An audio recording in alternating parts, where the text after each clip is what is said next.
बेशक विधानसभा चुनाव में कुछ ही समय बाकी रह गया है, पर उससे पहले एक कसौटी और है, वो है यूनिवर्सिटी इलेक्शंस की और जो कॉलेज में इलेक्शंस होने हैं उसकी। और इसमें भी पार्टियां जो हैं वो दमखम लगा रही हैं, अपने अपने जो कैंडिडेट है वो उतारे जा रहे हैं। इसी को लेकर के आज इनेलो की तरफ से एक प्रेस कॉन्फ्रेंस की गई है। अपने जो उम्मीदवार हैं वो अलग अलग जगह से उतारे गए हैं। कौन कौन उतारा गया है और किस तरह से इन चुनावों को देखते हैं, बातचीत करेंगे। हमारे साथ इनेलो नेता अर्जुन चौटाला हैं, इनसे जानते हैं। जैसा कि मैंने जिक्र किया, विधानसभा चुनाव तो चलो हैं, पर उससे पहले एक कसौटी और आ जाती है, वो होती है यूनिवर्सिटी के इलेक्शन से, कॉलेज के जो इलेक्शन होते हैं। इन आईएसओ की तरफ से किसे उतारा जा रहा है? आईएसओ की तरफ से हमने कंप्लीट पैनल डीएवी कॉलेज में उतारा है और हमने अपना जॉइंट सेक्रेटरी पंजाब यूनिवर्सिटी में अनाउंस किया है। पंजाब यूनिवर्सिटी में और भी अभी साथी हमने पैनल में अनाउंस करे हैं।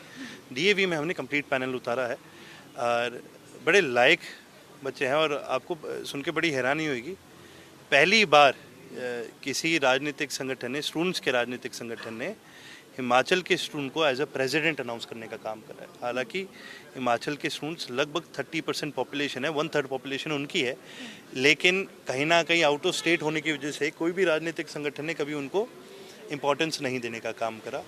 और ये मेरे को बड़ी खुशी है हमारे यहाँ के पैनल जो हमारे साथी हैं कि भाई उन्होंने उनका नाम फॉरवर्ड भी करा और बड़ा अच्छा सपोर्ट उनको मिल रहा है। हिमांशु धीमन जी हैं, वो लड़ रहे हैं चुनाव, तो बड़ा अच्छा उनको सपोर्ट मिल रहा है। किस तरह से देखते हैं जब राजनीतिक पार्टियां जो हैं अपना छात्र संगठन इस तरह से तैयार करती हैं, क्या वो भी उन्हें आगे चुनावों में हेल्प करते हैं? देखिए जी, बिल्कुल फ़र्क इस चीज़ का पड़ता है।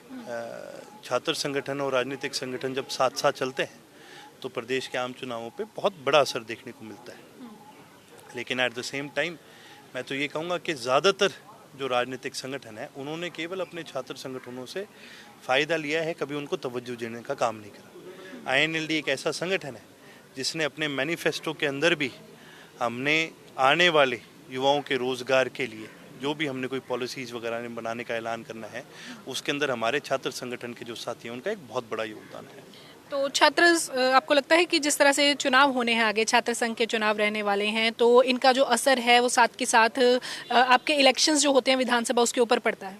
बिल्कुल मैम, इसका विधानसभा पे एक बहुत बड़ा असर पड़ता है, क्योंकि छात्र, हम हैं हरियाणा की राजधानी में बैठे हैं। जब छात्र संघ के चुनाव होते हैं और जब आप ये मान के चलिए आईएसओ जीतेगी यहाँ से, तो उसको अंदर पूरे प्रदेश के अंदर एक मैसेज भी जाता है कि भाई जो युवा है हमारे प्रदेश का वो आज इनके साथ खड़ा है, तो इसका एक बहुत बड़ा असर जाता है। इसके बाद आगे की बात कर ली जाए विधानसभा चुनावों की, आप तैयारी कर रहे हैं रानिया से, क्योंकि लगातार देखा जा रहा है कि आपके काफ़ी वहाँ के दौरे रहे हैं, क्या माने कि आपकी सीट पक्की है वहाँ से?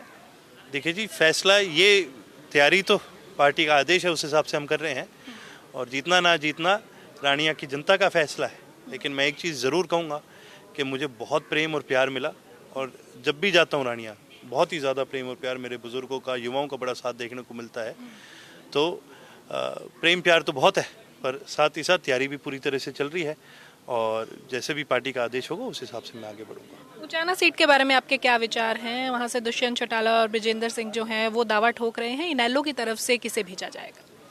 मैम, इंडियन नेशनल लोकदल की तरफ से चौधरी अभय सिंह जी ने जब हम उचाना गए थे, उन्होंने एक बड़ा फैसला लिया था कि भाई यहाँ पर जो कैंडिडेट होगा वो हमारे सीएम के बराबर का कैंडिडेट होगा।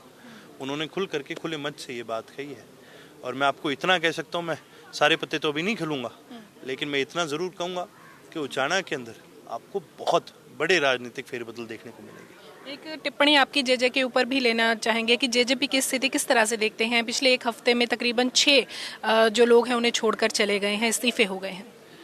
आप एक चीज़ देखिए, कोई भी राजनीतिक संगठन होता है उसकी सक्सेस के पीछे एक बहुत बड़ा मायना ये है कि भाई उनकी क्या विचारधारा है, उनका जन्म कैसे हुआ। राजनीतिक संगठन वही कामयाब है जो आंदोलनों की आग में तप करके जी करके आते हैं। इंडियन नेशनल लोकदल ने मुजाहरा आंदोलन की आग में हम तप करके निकले हैं, इसलिए हम लोगों की लड़ाई लड़ने का हमने हमेशा काम करा है, इसलिए आज भी हम जीवित हैं। बीएसपी ने सोशल जस्टिस की लड़ाई लड़ी है, वो आज भी जीवित है। इन्होंने को लड़ाई कौन सी लड़ी है जजपा ने? इन्होंने तो केवल अपने हक की और अपने लालच की लड़ाई लड़ी है। इसी कारण से जो लोग इनके साथ जुड़े, जो विधायक इनके साथ जुड़े, वो भी अपने अपने लालच में आए। सबका लालच अब पूरा हो गया तो अब सब जा रहे हैं छोड़ के। आखिरी सवाल मैं आपसे लूंगी कि हरियाणा में मुकाबला किसके बीच देखते हैं, क्योंकि एक तरफ कांग्रेस भाजपा तो है ही, वहीं दूसरी तरफ जेजेपी भी अपने अस्तित्व की लड़ाई फिर से लड़ रही है और आम आदमी पार्टी भी इस जंग में कूदी है। देखिए जी, लड़ाई तब मानी जाए जब आपकी लड़ाई का जो टारगेट है वो सेम हो। हमारा और इनका किसी का कोई टारगेट मिलता नहीं है। हमारी लड़ाई हमेशा से विचारधारा की लड़ाई लड़ी है। जननायक चौधरी देवीलाल की विचारधारा को इस प्रदेश के अंदर आगे बढ़ाने की लड़ाई लड़ी है, और ये लड़ाई हम निरंतर लड़ते आए हैं, चाहे विरोधी कोई भी आए हो। हम इनके साथ अपनी लड़ाई नहीं मानते। हमारी लड़ाई हमेशा उस विचारधारा को आगे बढ़ाने की रही है। बहुत बहुत शुक्रिया। तो ये थे हमारे साथ इनेलो नेता अर्जुन चौटाला, जिन्होंने कहा है कि विचारधारा की लड़ाई है और विधानसभा चुनावों के साथ साथ छात्र संघ चुनावों पर भी इस बार पार्टियों की नजर रहेगी। वीडियो जर्नलिस्ट रजत के साथ लिविंग इंडिया के लिए चंडीगढ़ से हरसिमरत।